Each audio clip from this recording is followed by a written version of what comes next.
Eu sou um filho de pastor.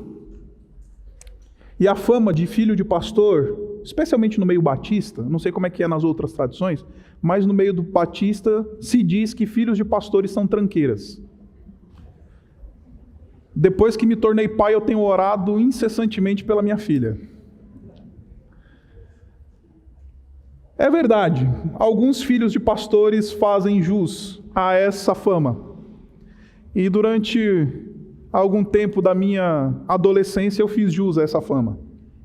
Eu era o adolescente tranqueira da igreja, embora filho do pastor. Um filho de pastor, ele não é diferente de qualquer outro jovem, criança, adolescente que há na igreja. Nós não temos que colocar os filhos dos líderes da comunidade numa vitrine especial, sendo que o meu filho é um desobediente, mas o filho do pastor não pode ser desobediente. Não é isso que eu estou propondo para você e nem estou dizendo para você que a gente tem que tratar filhos de pastores de uma maneira diferente e colocar sobre eles um peso que a palavra de Deus não coloca. Mas de fato, eu era um adolescente bastante danado, bastante, a tranqueira. E num determinado momento eu precisei ser disciplinado pelo meu pai. E eu lembro que eu aprontei bastante. Como eu morava no interior, na verdade não era interior, era uma capital, mas a cidade era Boa Vista, o estado era Roraima, era uma cidade pequena, ainda que uma capital, a cultura era uma cultura como a gente conhece, cultura de cidade de interior, todo mundo se conhece, cidade pequena, etc e tal. Eu devia ter mais ou menos uns 15 anos de idade, talvez até menos. E para minha vergonha, eu estava empolgado com aquela coisa do jovenzinho que quer dirigir. E eu tinha um amigo que me ensinou a dirigir antes da hora. E acredite, eu aprendi a dirigir com 13 anos de idade. Você deve estar pensando, puxa, mas isso é um absurdo. Acredite, nos ambientes e nos rincões deste país, esse tipo de coisa é bastante comum. Com 13 anos de idade eu já sabia dirigir. Com 15 anos eu roubei o carro do meu pai para passear. E aí, então, obrigado, homem santo. E aí, meu pai descobriu que eu tinha roubado o carro para ir passear. Peguei o carro dele, peguei a chave do carro e fui dar uma volta com os amigos de carro pela cidade de Boa Vista, bancando. Resultado, precisei ser disciplinado. Coloquei vida de pessoas em risco.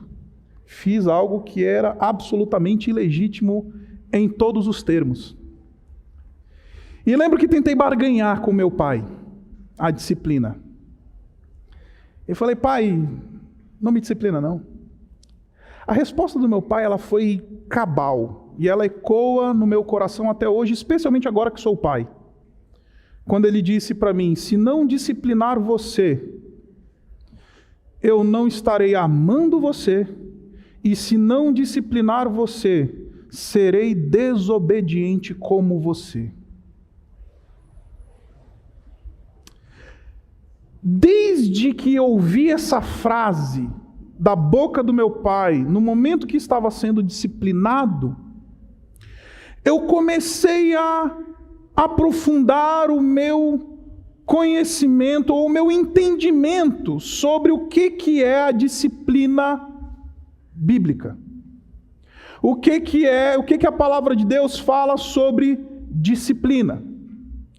E hoje, meus irmãos, nós temos um desafio bastante importante diante de nós, que é justamente falar do tema da disciplina, que por causa desse movimento do politicamente incorreto ou correto, ou por causa das sensibilidades infantis que nós temos na igreja evangélica hoje, não falamos mais sobre disciplina.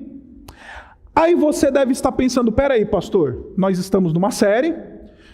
Pelo que eu entendi, em cada domingo desse mês a gente ia falar sobre uma das marcas da igreja cristã, e hoje nos compete falar sobre a igreja que é santa. É verdade. Só que não dá para falar de santidade no meio do povo de Deus sem falar do meio através do qual Deus promove santidade, a disciplina espiritual.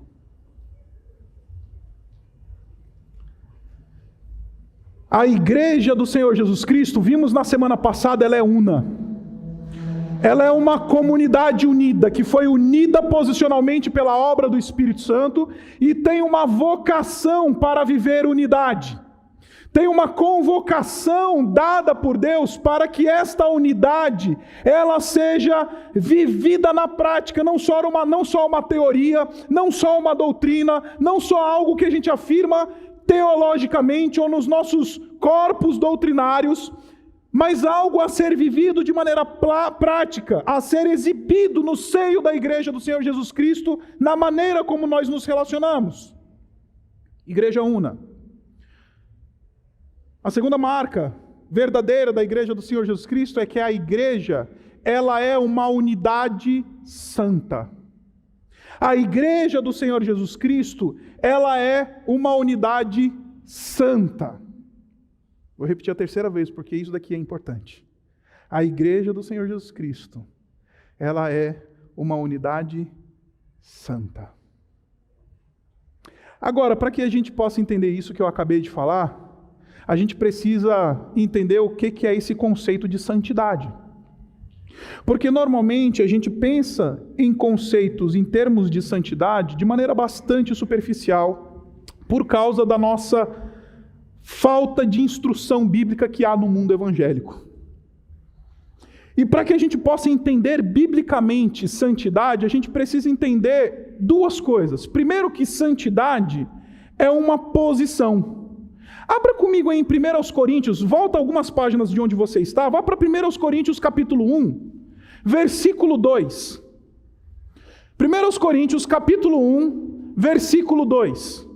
Olha só o que diz o texto. Ele diz assim: a igreja, Paulo está escrevendo a igreja, isso daqui é o início, é o cabeçalho da carta.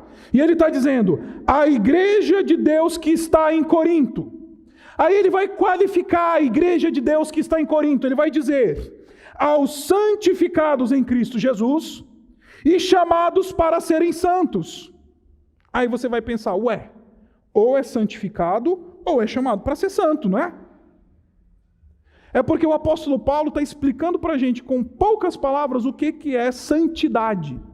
Santidade é uma posição.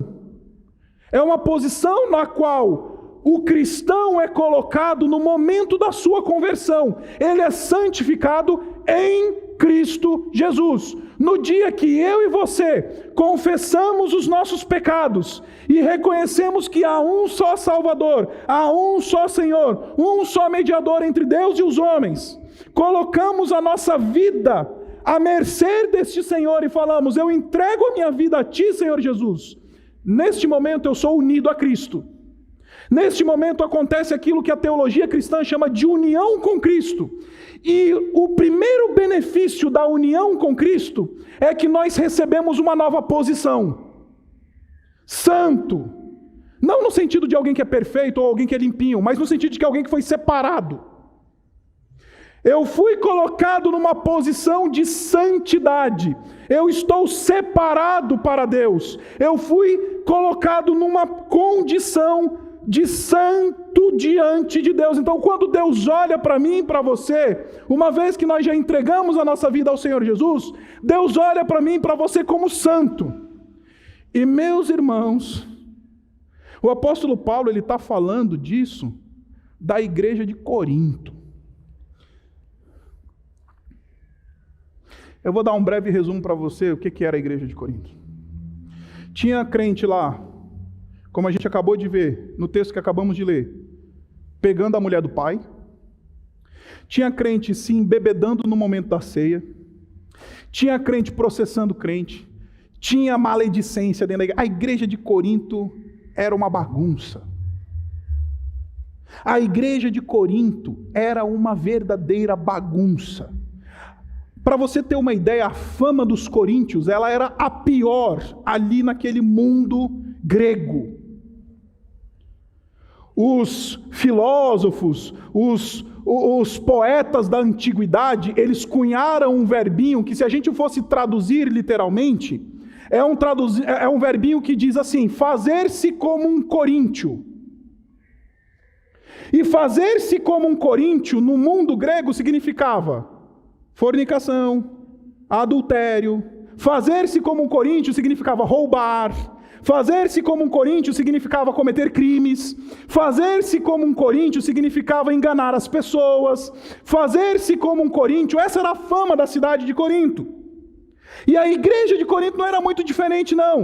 Mas o interessante é que o apóstolo Paulo vira para esta igreja e fala: vocês são santos. Aí a gente pensa, mas como, Paulo? Você pode falar do cara que está pegando a mulher do pai, ou do indivíduo que não consegue ter comunhão com seu irmão e está processando ele, e você está me dizendo que esse cara é santo? Sim, ele é santo. Porque santidade não é só um movimento, como a gente vai ver daqui a pouco, de vocação, em que nós nos dedicamos a deixar o pecado e nos conduzir à imagem e semelhança do Senhor Jesus Cristo. Antes de qualquer coisa, uma posição na qual fomos colocados diante de Deus por causa da nossa fé. Se eu já confessei o Senhor Jesus Cristo como meu único e suficiente Salvador, Deus olha para mim pela lente de Cristo, e a santidade de Cristo é atribuída a mim.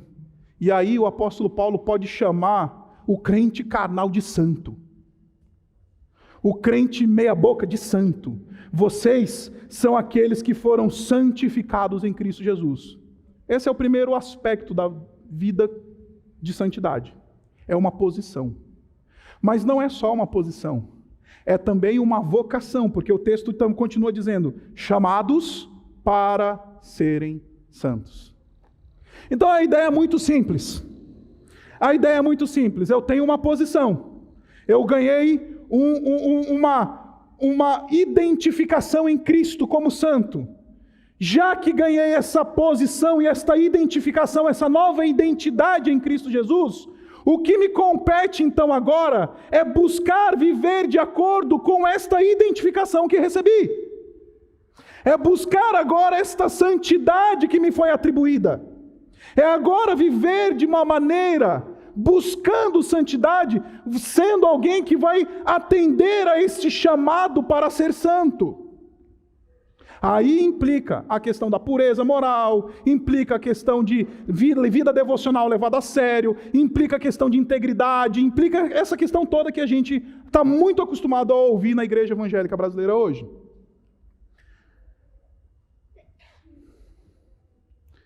Porque quando nós falamos de santidade, nós estamos falando, biblicamente, de uma posição, mas de uma vocação. Nós estamos falando de um movimento numa posição na qual nós fomos colocados, santificados em Cristo Jesus. Mas porque fomos santificados em Cristo Jesus, agora nós temos uma convocação para andar de uma maneira que honra essa identidade que recebemos. E qual que é a principal maneira que Deus ele produz essa santidade em nós? Por meio da disciplina bíblica. Deus disciplina. O Senhor, Ele disciplina aqueles a quem Ele ama. Ele disciplina aquele que Ele aceita como filho. Por isso, quando meu pai disse para mim: se não disciplinar você, eu não estarei amando você. E se não disciplinar você, estarei sendo desobediente como você. Meu pai estava me dando uma lição teológica, dizendo: filho, santidade não é só uma posição, também é uma convocação. E quando você rouba o carro do teu pai com 15 anos de idade, bota 2 amigos teus numa situação de risco, dentro deste carro, você precisa ser disciplinado. Você precisa receber o meu amor pela via da disciplina. Eu não posso ser indiferente a um caráter que está sendo construído. Por isso eu vou te disciplinar para o teu bem. E recebi uma bela de uma surra. E sou grato a Deus por ter recebido essa surra. Agora, quando a gente fala de disciplina, estamos falando de outro conceito mal entendido, como é o conceito de santidade.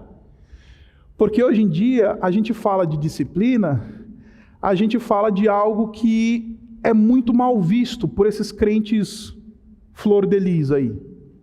Crente cor-de-rosa, crente florzinha, mimizento. Ai, porque a igreja tem que amar.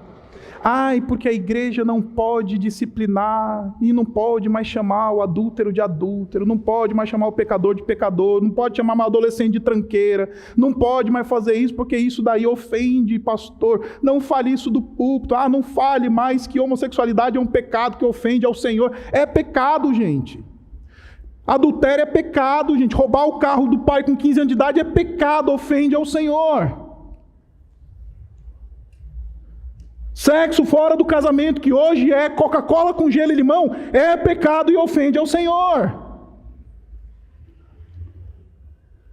Hoje em dia é Coca-Cola. Sexo fora do casamento hoje é Coca-Cola com gelo e limão. Assim, é um negócio assim, hoje banal, trivial. Os jovens falam assim, o tolo não é o que transa, é o que não transa, porque está todo mundo transando.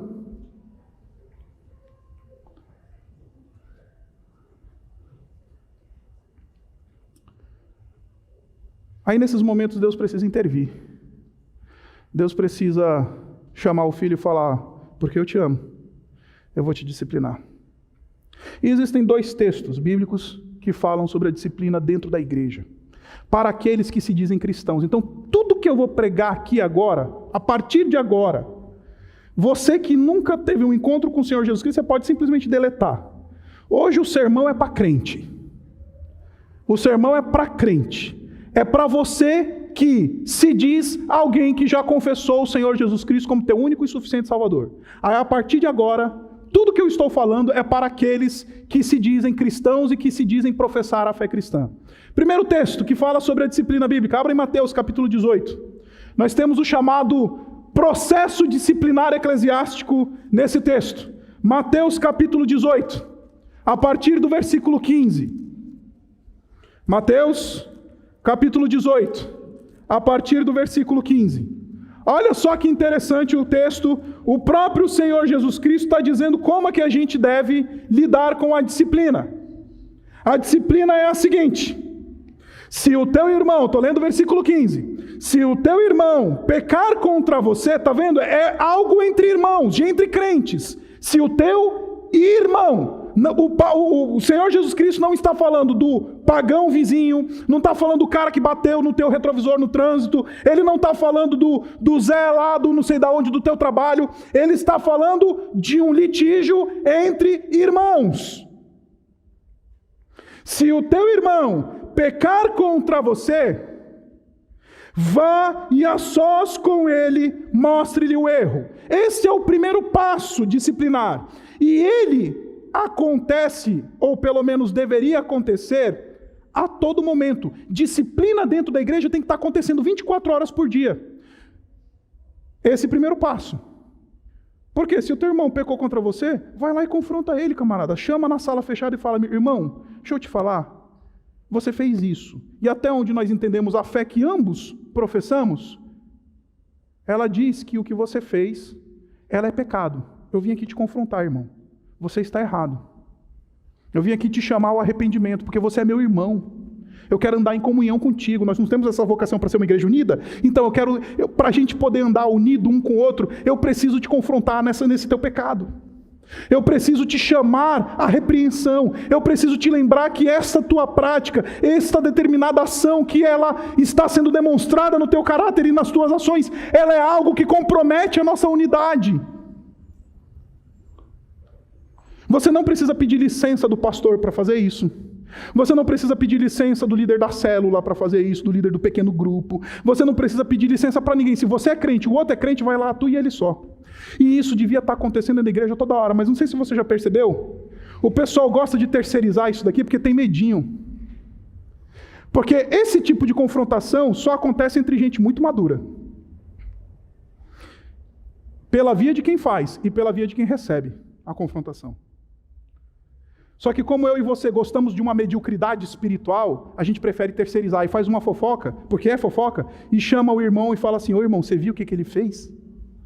Começamos um processo destrutivo, demoníaco dentro da igreja. A partir do momento que a gente vira para o outro e fala, você viu? Não, se você viu, vai lá e confronta. O texto está dizendo, vai tu e ele só. A disciplina, o que eu estou querendo dizer para você, meus irmãos, é que a disciplina na igreja do Senhor Jesus Cristo, ela não é um evento, ela é um costume, uma prática corriqueira dentro da igreja. Onde aconteceu um tropeço, precisa acontecer uma repreensão. Só que lembre-se, o texto diz, em contexto privado, vai tu e ele a sós. Chama o teu irmão de maneira privada e repreende ele. E o texto continua e ele diz, se ele o ouvir, você ganhou o seu irmão. Essa é a expressão comum do primeiro século, que é a ideia de que houve reconciliação, houve unidade, você ganhou o teu irmão. Os irmãos voltaram a ter paz. Você que é pai sabe do que eu estou falando, sabe quando os teus filhos estão se pegando dentro de casa? Aí você fala, puxa vida, precisa acontecer um processo aí para eles voltarem a se amar. O que precisa acontecer? Uma confissão e um pedido de perdão e uma liberação de perdão. Pronto, acabou. Apaziguou. Não precisa chamar o pastor, não precisa chamar o líder do pequeno grupo, não precisa chamar o líder do ministério, não precisa chamar o pai e a mãe. Irmão, eu recebi a sua confrontação, reconheço que o que eu fiz é pecado, me perdoe em nome do Senhor Jesus. Morreu ali. Acabou. Houve uma disciplina e acabou ali. Aí a pergunta que se levanta é, então pastor, mas se o cara não me ouvir? Aí o versículo 16 diz assim pra gente, mas se ele não ouvir, leve consigo mais um ou dois outros. Honestamente falando com você, o texto diz que não precisa ser líder. Ele simplesmente diz, leve mais 2 ou 3 outros com você. Irmãos, tá? Aqui na Urbana, a gente usa da sabedoria de, neste momento, se houve uma primeira confrontação, e o irmão vira para ele e fala assim, não estou nem aí porque você está falando. Não estou nem aí porque você pensa. Nesta hora, aqui dentro da Igreja Batista Urbana, você tem liberdade de chamar um líder para conversar e levar num segundo movimento. E por que tem que ter 2 ou 3 testemunhas? Olha só o que o texto diz. Ele diz assim, se ele não o ouvir, leve consigo mais 1 ou 2 outros, de modo de que qualquer acusação seja confirmada pelo depoimento de 2 ou 3 testemunhas. Ou seja, se virar um litígio, porque acredite, existe um direito canônico, existe um movimento processual disciplinar dentro da igreja. E se eventualmente o pastor tem que entrar, ou outras pessoas que têm autoridade espiritual para exercer disciplina grave, como eu vou mostrar para você daqui a pouco, a gente tem as testemunhas do caso. A gente, peraí, tem testemunha? Tem. Houve uma confrontação? Houve. Como é que ele reagiu? Não reagiu bem, pastor. Se precisa haver algum tipo de cariação, confrontação, testificação da verdade na coisa, é necessário que haja 2 ou 3 testemunhas. Por isso que aqui na Igreja Batista Urbana, quando a gente precisa fazer o segundo movimento de confrontação, os pastores todos recomendam, leva o teu líder de pequeno grupo, leva o teu líder de ministério, chama um dos pastores, chama alguém que goza de alguma posição de liderança dentro da igreja, porque não somente é o discurso daquele que viu ou foi a parte ofendida, mas também agora o discurso de 2 ou 3 testemunhas. Não é disse-me disse, é fato comprovado. O povo de Deus é o povo da verdade, não é o povo da fofoquinha. O povo de Deus não é o povo do que, me falaram que... Não, o povo de Deus é quem que é a fonte da informação. Onde é que aconteceu a coisa? A clareza precisa estar muito bem definida no processo. Então, se você já fez uma vez, agora leva 2 contigo, leva 1 contigo. E faz isso mais uma vez. Porque se chegar ao caso de uma situação ser levada para mais uma instância, há testemunho do que está acontecendo. E em terceiro lugar, se ele recusar a ouvi-los, conte-o à igreja. E se ele recusar a ouvir também a igreja, trate-o como pagão e publicano. Note que o texto diz para nós que nós levamos a igreja. Aqui é a hora que você, ovelha, vai chamar o pastor. Aqui na Urbana são 5 pastores no presbitério. Aí você vai falar, pastor, já fiz o primeiro movimento, pastor, chamei um outro irmão lá, que era líder do nosso pequeno grupo, e fizemos a confrontação, está aqui o testemunho, é isso que está acontecendo, aí está na hora de conversar com o pastor. Aí é só agora que o pastor entra no cenário, quando tem que contar para a igreja. Deu para perceber que disciplina bíblica, ela acontece sem a necessidade da figura do clérigo, da figura do pastor. Ela tem que acontecer entre cristãos maduros. Se você é alguém que é crente, você tem que fazer isso com os teus irmãos. E os teus irmãos têm que fazer isso com você. Disciplina não é um evento que o pastor conduz. Disciplina é uma prática comum de pessoas maduras. Teu irmão pecou contra ti, vai lá e confronta ele. Ganha o teu irmão, restabelece o vínculo. Agora, se ele se recusou a ouvir o irmão, se ele se recusou a ouvir 2 ou 3 testemunhas, se ele se recusou a ouvir até a igreja, aí você tem que tratá-lo como pagão ou publicano. Esse é o jeito neotestamentário de dizer: irmão, a partir de agora, eu não consigo reconhecer em você as evidências de salvação. Eu não estou dizendo que você vai para o céu ou que você vai para o inferno, mas as marcas de um verdadeiro salvo eu não vejo no seu caráter. Isso é tratar como gentil e publicano. Não é decretar que alguém vai para o inferno. Não é decretar que alguém é pagão, desgraçado, esse daí vai queimar no fogo do inferno. Não, é simplesmente dizer: não estou reconhecendo, porque você vai tratá-lo como semelhante. Em outras palavras, quando a igreja chama alguém, houve o primeiro processo, houve um segundo processo, vai acontecer um terceiro processo contigo, camarada, e se você não ouvir, nós vamos dizer para você claramente: não reconhecemos evidência de salvação em você, por uma razão muito simples. Aquele que é de Deus, ouve a palavra de Deus. Aquele que é de Deus, ele reconhece os seus pecados e ele confessa os seus pecados, ele se agarra à graça do Senhor Jesus. Se ele é impenitente, se ele é um indivíduo que em todo o processo demonstra dureza do coração, não temos o direito, não podemos reconhecer nele um traço e um caráter de cristão. É isso que o texto está dizendo para a gente. E sim, a igreja tem que excluir. Aí você deve estar pensando: mas pastor, qual que é o fundamento para que uma igreja deva excluir alguém? Leia o versículo 18 comigo. Digo a verdade: tudo que vocês ligarem na terra terá sido ligado nos céus, e tudo que vocês desligarem na terra terá sido desligado nos céus. Essa expressão, ela só aparece, se você quiser fazer uma pesquisa bíblica depois, ela só aparece novamente no texto de Mateus, em Mateus no capítulo 16, quando o apóstolo Pedro, ele confessa o Senhor Jesus Cristo. E ele diz assim: o Senhor Jesus Cristo chega lá na Cesareia de Filipe e pergunta para os discípulos: ô discípulos, o que o pessoal está falando por aí que eu sou? Aí os discípulos chegam para Jesus e falam: estão falando por aí, Jesus, que tu és um profeta que ressuscitou, tu és um cara legal, tu és um mestre, tu és alguém que faz isso ou aquilo. Ah, beleza. Então é isso que o pessoal está dizendo. E vocês? Quem vocês acham que eu sou? Aí o Pedro vira, toma a primazia e fala: tu és o Cristo. Tu não és só um profeta, tu não és só um cara legal, tu não és só um indivíduo que a gente tem que ouvir porque tem uma palavra inspirada para nos dar. Tu és o Cristo, tu és Deus, tu és o Filho de Deus, tu és o Filho do Deus vivo. Nós reconhecemos que tu és aquele que haveria de vir como Messias, e nós reconhecemos que tu és divino. Aí o Senhor Jesus Cristo responde para o Pedro e fala assim: bem-aventurado és tu, Simão, filho de Jonas, porque isso que você acabou de falar não te foi dado e revelado por carne ou sangue, não foi te dado por homem, mas o meu Pai que está no céu revelou isso para você. E te digo mais, que tu és Pedro, e sobre esta pedra, e tem a discussão louca lá sobre quem que é a pedra, a gente vai falar um pouquinho sobre isso mais para frente, especialmente no sermão sobre a apostolicidade.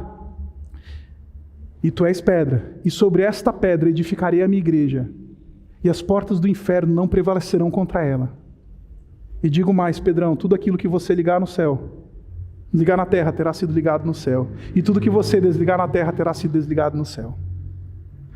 Aí quando a gente junta esses dois textos, a gente fala, opa, os dois textos estão falando de uma autoridade concedida pelo Senhor Jesus Cristo, à liderança da igreja, que naquele momento eram os apóstolos, de ligar e desligar, ou seja, reconhecer e não reconhecer. Pastor não tem autoridade para decretar o destino eterno de ninguém, mas ele sim tem autoridade para dizer se alguém tem demonstrado o caráter de cristão ou não. Aquilo que você ligar na terra terá sido ligado no céu. Aquilo que você desligar na terra terá sido desligado no céu. Esse é o processo comum da disciplina eclesiástica. Mas existe o caso que é aquilo que a gente chama do pecado flagrante e impenitente, que é o texto que a gente acabou de ler. O texto de 1 Coríntios, no capítulo 5, volte para lá e a gente vai terminar em 1 Coríntios 5. 1 Coríntios capítulo 5. Aqui é um caso diferente. Aqui não é um irmão que pecou contra outro. Aqui não é um movimento de inimizade que aconteceu lá, uma resposta atravessada enquanto os irmãos estavam lá, no ministério, não sei, em algum lugar, ou uma briga, ou um post de Facebook, seja o que for. Agora é uma outra coisa. Agora é um pecado público e mais do que isso, impenitente. Olha só comigo no capítulo 5. Vamos lá de novo. Por toda parte, está vendo? É público. Por toda parte se ouve que há imoralidade entre vocês. Quando o apóstolo Paulo está escrevendo para a igreja de Corinto, ele está bem longe de Corinto. E a fama da imoralidade da igreja de Corinto já tinha chegado para ele. Lá na igreja dos Coríntios, tem um carinha, que está tendo um relacionamento ilícito, que nem os pagãos reconhecem isso como lícito. Este carinha aí, ele está tendo um relacionamento ilícito com a mulher do seu pai. Meus irmãos, vamos fazer uma matemática simples aqui. Se nós estamos falando da mulher do pai, ou é a mamãe, é um caso de incesto, sendo louvado dentro da igreja, ou se a mulher do pai é a madrasta, é um pai traindo o filho. Desculpa, um filho traindo o pai. Deu para entender o nível da sujeira aqui? Deu para entender o nível da desgraceira que está nesse texto aqui? Deu para ver como é que é sujo? Os pagãos não permitiam isso. A lei de Roma, se você procurar fazer uma pesquisazinha, vai no Google. Você vai descobrir que existia uma lei em Roma proibindo relações deste tipo dentro das famílias pagãs romanas. Aí o apóstolo Paulo está falando, vocês, pior, não somente está acontecendo o fato, mas vocês estão se orgulhando, vocês estão batendo palmas, vocês estão dizendo, ah, que lindo, olha o amor. Toda forma de amor é válida, pastor. Toda forma de amor tem que ser respeitada, pastor. Toda forma de amor tem que ser validada, pastor. Toda forma de amor tem que ser honrada. E daí que ela é a madrasta dele ou que ela é eventualmente a mãe dele? Você consegue imaginar uma igreja batendo palma para uma coisa como essa?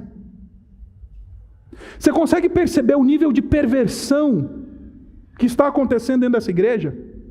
Vocês estão orgulhosos de algo infame, de algo que sequer se nomeia.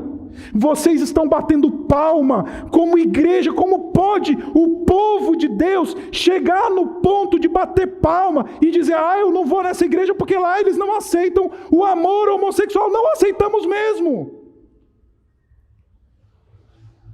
Ah, eu não vou mais nessa igreja porque o pastor falou que eu não posso ter o poliamor. Não pode ter mesmo. Ou você é de um só, ou de uma só, ou você não é mais de ninguém.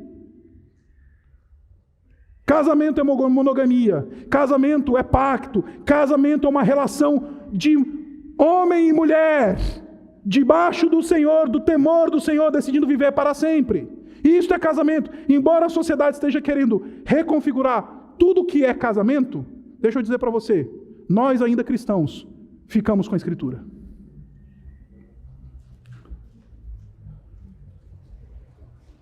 Parem de achar que o certo, que o errado é certo, porque isso é uma marca da podridão espiritual de vocês. Quando eu começo a chamar o que é errado de certo, quando eu começo a louvar o que é errado, eu estou atestando a minha falência espiritual. Esta é uma igreja que faliu espiritualmente. Por isso que o apóstolo Paulo precisa ser tão rigoroso. Porque não somente tem um caso de incesto ou de adultério em relação de pai para filho, mas pior, é um caso desse que está sendo aplaudido pela igreja. Em vez do povo se entristecer, eles estavam olhando e falando: olha que alegria. O apóstolo Paulo continua e diz: não deviam, porém, vocês estar cheios de tristeza?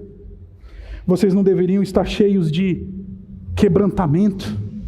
Isso não deveria cortar o coração de vocês, ver um irmão de vocês vivendo de maneira tão deplorável?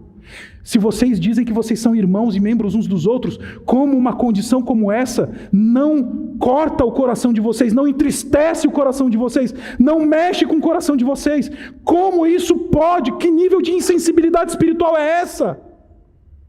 Que está acontecendo um pecado tão grave, público, todo mundo sabe, e vocês não conseguem reconhecer que isso é uma coisa triste.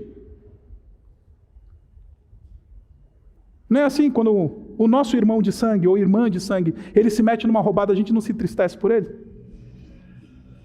É isso que o apóstolo Paulo está dizendo. É o irmão de vocês que está vivendo dessa maneira deplorável, e vocês são insensíveis. Parem, comunidade, com essa insensibilidade, com essa espiritualidade falida, com esse discurso de crente de boca, mas não de ação.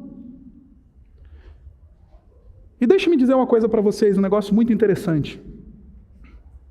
Hoje em dia, quando a gente vai falar de disciplina bíblica nas igrejas, ou no movimento evangélico em geral, a gente normalmente ouve o seguinte: ah, pastor, quem sou eu?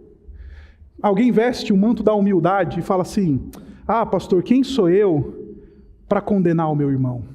Não é assim que a gente ouve por aí? Ah, pastor, quem sou eu para condenar o meu irmão?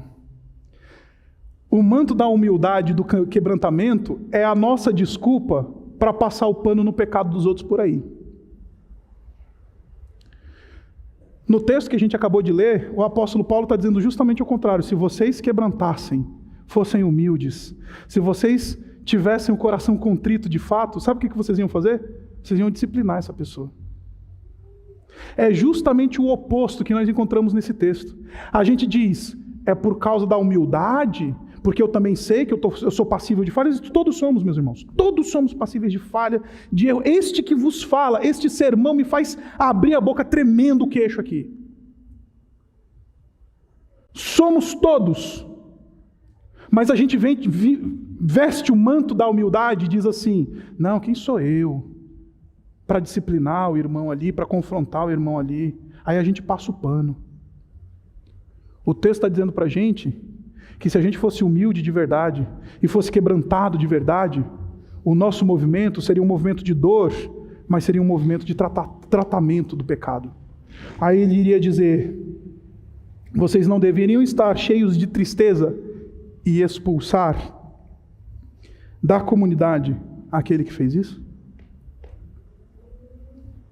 É público, é impenitente, por isso eu tenho que expulsar ele.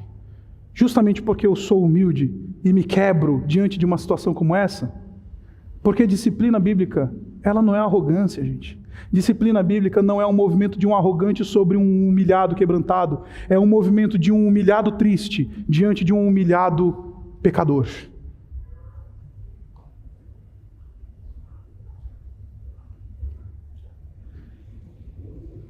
E aí vem o texto difícil.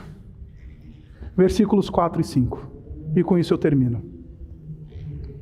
Quando vocês estiverem reunidos, em nome do nosso Senhor Jesus Cristo. O que a gente chama de ajuntamento em nome do nosso Senhor Jesus Cristo? É culto, né? Então, é um culto de disciplina que o apóstolo Paulo está dizendo que vai acontecer. Quando vocês estiverem reunidos em nome do nosso Senhor Jesus Cristo, ajuntamento em nome do São Paulo Futebol Clube é lá no Morumbi. Ajuntamento em nome do Dallas Cowboys é lá no Dallas Stadium, no Texas. Ajuntamento em nome do Bolsonaro é na Paulista. Ajuntamento em nome do nosso Senhor Jesus Cristo é igreja, é culto. Deu para entender? O apóstolo Paulo está dizendo, precisa acontecer entre vocês um culto. O nome de Deus vai ser honrado quando vocês excluírem esse indivíduo da comunidade. O nome do Senhor está sendo cultuado e adorado quando este impenitente está sendo colocado à margem da comunidade. É um culto que está acontecendo aqui. Quando vocês se reunirem em nome do nosso Senhor Jesus Cristo, quando vocês se reunirem para honrar o nome do Todo-Poderoso, quando vocês se juntarem para louvar o nome do Senhor, vocês façam isso, porque ao fazer isso, vocês estarão honrando o nome do Todo-Poderoso. Disciplinar um irmão impenitente é adorar o Senhor no máximo da nossa santidade, no máximo do que a gente consegue fazer. Eu estando com vocês, e o poder do nosso Senhor Jesus Cristo também com vocês. Aí o versículo 5 encerra. Entreguem esse homem a Satanás, para que o seu corpo seja destruído e o seu espírito seja salvo no dia do Senhor. O que significa, pastor, entregar alguém a Satanás, para que o seu corpo seja destruído? O apóstolo Paulo está falando de uma verdade muito simples, meus irmãos. O pecado, ele nos consome. O pecado, ele nos destrói fisicamente. Eu vou contar a história para você de uma pessoa que eu vou chamar de João aqui. E ele fez parte de uma das igrejas que eu passei na minha vida. E o João, ele era um indivíduo que já logo na juventude se envolveu com a criminalidade, com o tráfico de drogas, além de ser um usuário de drogas. Aí a gente chamou o João e falou, João, cara, tá errado. Não faça isso. O João, ele tinha mais ou menos a minha altura, eu tenho 1,91 m de altura, ele tinha mais ou menos o meu peso. Você está curioso para saber o meu peso, né? 127 quilos. O João, ele começou a se envolver com o pecado. Consumir, vender, entrou para a criminalidade. A igreja tentou chamá-lo às falas. João, você é um filho da luz, você não pode andar nas trevas. João, não faça isso com a tua vida. Tua vida vai ser consumida por isso daí. João, nós amamos você, o teu lugar é no meio do povo da luz. Se você é da luz, o teu lugar é aqui, não lá na boca. João, não faça isso com você, João. Ele não quis aceitar a voz da comunidade, não quis aceitar a voz da liderança, ele não quis aceitar.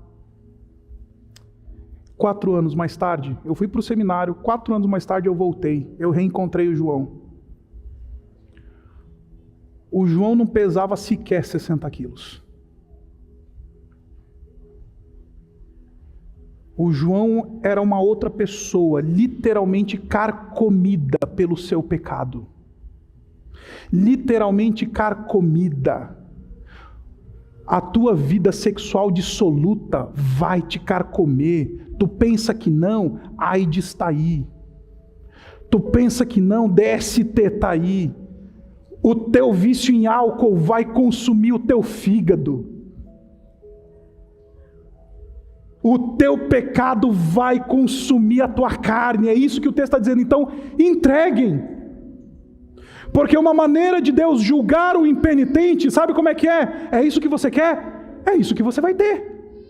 É assim que Deus julga, porque aquele que Ele ama, Ele diz, não vai, pelo amor de Deus fica, olha, vem para perto, fica aqui, você não é filho, não é da casa, fica na casa, aqui na casa você vai ser cuidado, aqui na casa você vai ser amado, aqui na casa você vai ser alguém que vai receber o que você precisa para viver. Agora, chega no momento que Ele diz, eu não quero, sabe como é que Deus reage a este? Ele diz, é isso que você quer? Deus os entregou às suas paixões infames. Romanos no capítulo 1. É isso que você quer? É isso que você vai ter. e o teu pecado vai te consumir.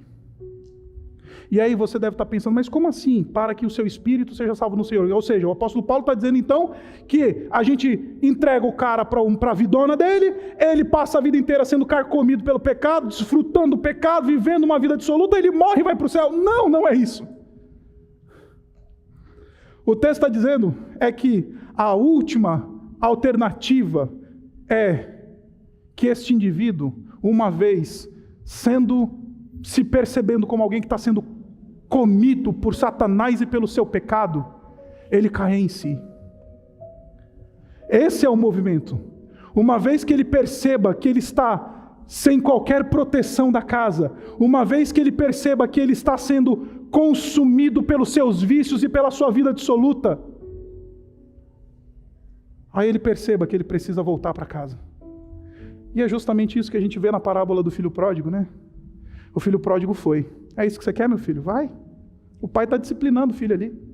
Toma. Deus os entregou às suas paixões. Vai. Eu não vou te segurar. Vai. Aí ele vai ser carcomido, a ponto de estar se alimentando pelas alfaborras dos porcos. Aí é nesse momento em que ele está sendo carcomido pelo seu pecado. Esse é o último tiro de misericórdia, meus irmãos. É isso que Deus está dizendo. Que pelo menos ao ser carcomido pelo seu pecado, ele cai em si. Porque caindo em si, ele se arrepende. E aí, ele vai ser salvo no dia do Senhor. Que esse processo de ser consumido pelo seu pecado traga a ele a fé de volta. Que esse processo dele ver a vida dele sendo desmanchada, o casamento e a família dele sendo desmanchada pelo adultério, a vida dele sendo literalmente degenerada diante dos seus olhos, que isso seja uma mensagem, uma proclamação da graça do Senhor, dizendo: volta para tua casa, meu filho. Sai dessa vida. É isso que o texto está dizendo. A gente disciplina e a gente fala: é isso que você quer, meu irmão? E infelizmente, com olhos de lágrimas, eu entrego você a Satanás, entrego você para a tua vida e a tua paixão. Não consigo mais reconhecer as evidências de alguém que é salvo. Mas a minha oração no meu coração é que na medida em que você vai ser carcomido pelo teu pecado, você reconheça que você precisa desesperadamente do teu Pai. Porque se você se arrepender, voltando à graça, voltando a perdão, voltando jorra comunhão, voltando, você vai ser salvo no dia do Senhor. O fim é salvação, gente. O fim é ganhar o irmão. O fim é promover a unidade. O fim é uma igreja santa para um Deus santo. O fim não é brincar de destino eterno das pessoas. O fim é chamar esse irmão e falar que se nós falando não fala com você, que a tua carne fale contigo. Que o teu casamento destruído pelo teu adultério fale contigo. Que a tua vida consumida pelo teu pecado fale contigo. Que o teu vício que está levando a tua vida fale contigo. Porque se os teus irmãos não ouvem, se você não ouve mais os teus irmãos, que o teu corpo sendo consumido fale com você.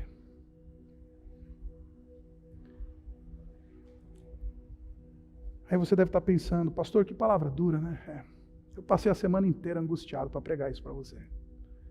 Mas eu não quero terminar esse sermão falando só de juízo.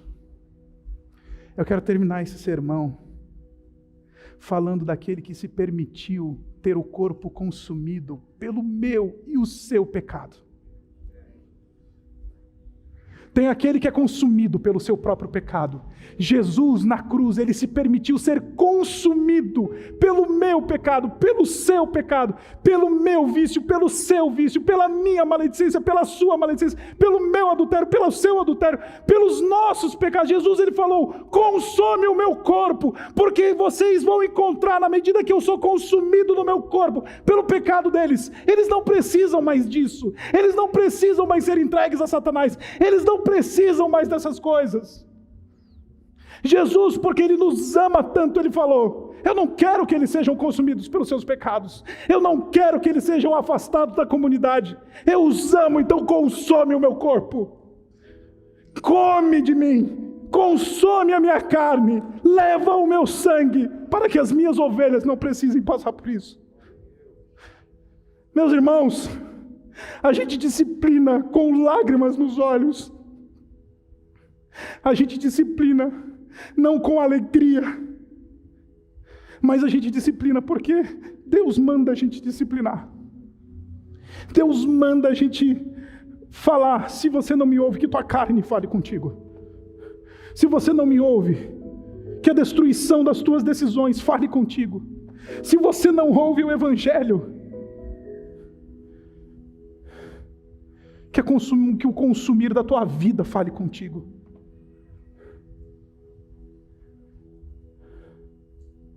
Jesus, ele deu já o corpo dele. Nenhum filho de Deus precisa mais ter a sua carne consumida pelo pecado, para que possa ouvir a mensagem do Evangelho e encontrar a salvação que há em Cristo Jesus. Na cruz já houve o corpo que foi consumido pelo meu e pelo seu pecado. Por isso, essa manhã eu vim implorar você: volta para o teu Pai, confessa o teu pecado, assume essa vocação para viver de maneira santa. Você não precisa ser consumido pelo seu pecado. Você não precisa ter a tua família destruída pelo teu pecado. Você não precisa ter a tua vida indo pelo ralo por causa do teu pecado, porque uma vida já foi dada, um corpo já foi consumido, um indivíduo já foi entregue a Satanás e aos demônios. Aí agora, a gente é a comunidade que, embora precise tomar decisões difíceis, às vezes diz: eu lamento profundamente, mas não conseguimos reconhecer.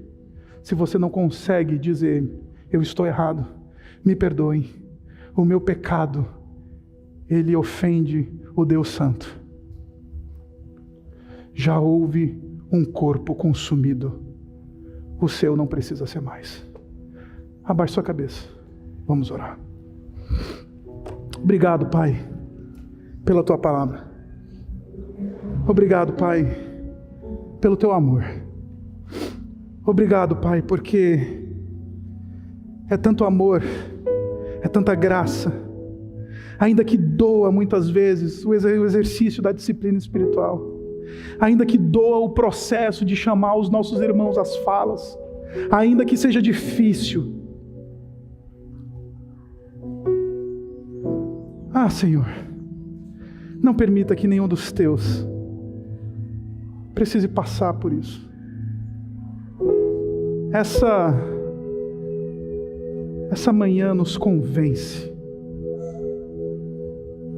traz esse calor desse ambiente para dentro do nosso coração e aquece o nosso coração, quebra as nossas entranhas, dobra os nossos joelhos, arrebenta com a nossa dura cerviz, e hoje haja confissão de pecados, que maridos voltem às suas esposas, que esposas voltem aos seus maridos, que filhos voltem aos seus pais e pais voltem aos seus filhos, que haja reconstrução da graça que jorra da cruz do Senhor Jesus Cristo, que o corpo do Senhor Jesus Cristo, consumido pelos nossos pecados, nos constrange e nos lembre que nós não precisamos mais de nada disso.